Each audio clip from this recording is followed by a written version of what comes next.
নমস্কার, আমার এই ধর্মীয় চ্যানেলে আপনাদেরকে স্বাগত জানাই। এই চ্যানেলের মাধ্যমে সনাতন ধর্মের বিভিন্ন তথ্যাদিগুলোকে আমি আপনাদের সামনে তুলে ধরি। সামনেই 31শে অগস্ট রাধা অষ্টমী। রাধাষ্টমী আপনারা সবাই মন দিয়ে পালন করবেন। যারা জন্মাষ্টমী করেছেন তারা রাধা অষ্টমী ব্রত অবশ্যই পালন করবেন। এতে আপনাদের শতাধিক পুণ্য লাভ হবে।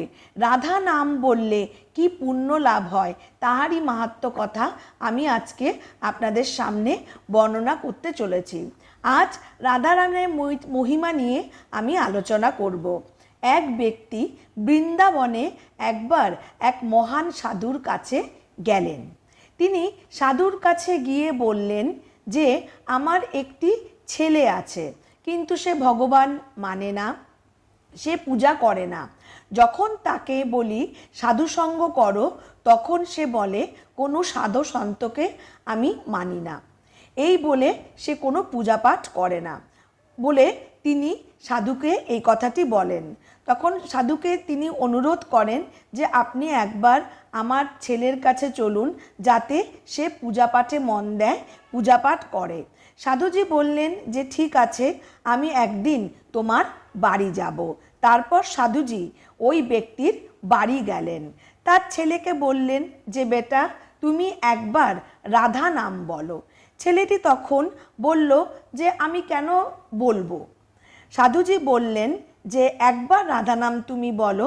শেষে ছেলেটি বলল যে আমি রাধা নাম বললাম, আমি রাধা নাম বললাম, কিন্তু এতে আমার কি ফল লাভ হবে? কোনো ফল লাভ হলো কি?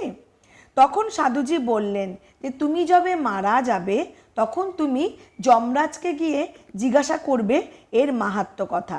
এই বলে সাধুজি চলে গেলেন। ছেলেটি একদিন মারা গেল।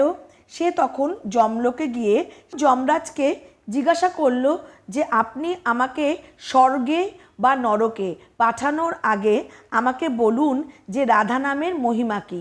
শুনে যমরাজ বললেন যে আমি তো তা জানি না, রাধা নামের মহিমা কী। মনে হয় দেবরাজ ইন্দ্রদেব তোমার এই প্রশ্নের উত্তর দিতে পারবে।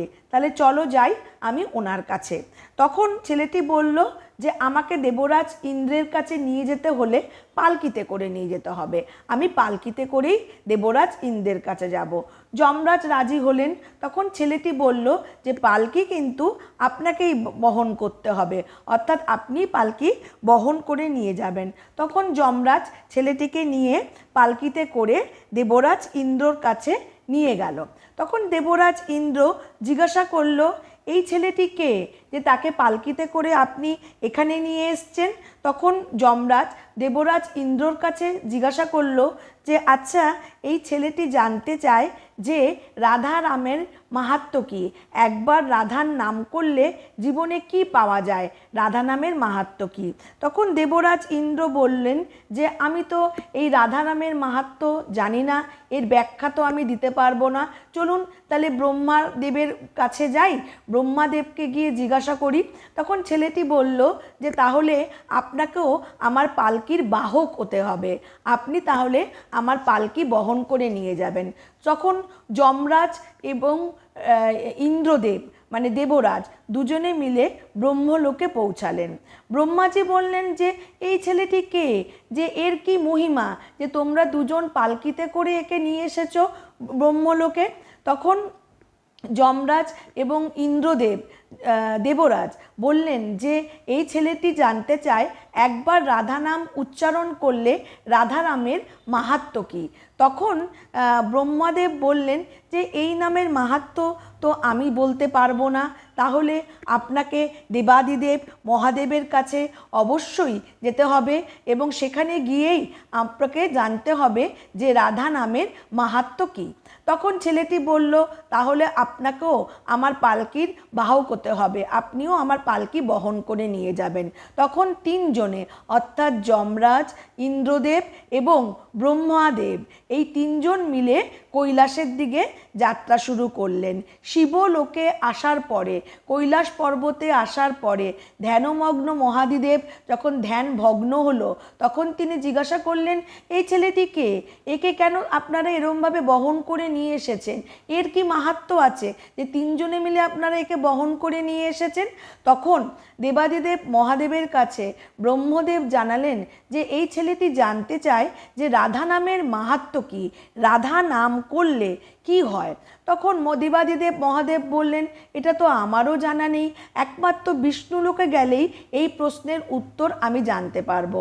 তখন ছেলেটি বলল যে তাহলে মহাদেব, আপনাকেও আমাকে বহন করে নিয়ে যেতে হবে, আপনারা চারজন মিলে আমাকে বহন করে নিয়ে যাবেন।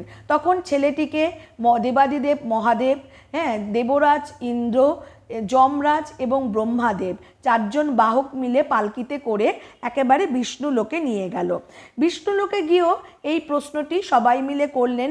ভগবান বিষ্ণু এরকমভাবে একটা পালকিতে করে ছেলেকে আসতে দেখে উনি জিজ্ঞাসা করলেন যে এ কে, এর মাহাত্ম্য কী, একে কেন এত আদর সমারোহ করে নিয়ে আসা হচ্ছে? তখন সবাই মিলে বললেন যে এই ছেলেটি জানতে চায় যে একবার রাধা নাম উচ্চারণ করলে কি হতে পারে, এর মাহাত্ম্য কী।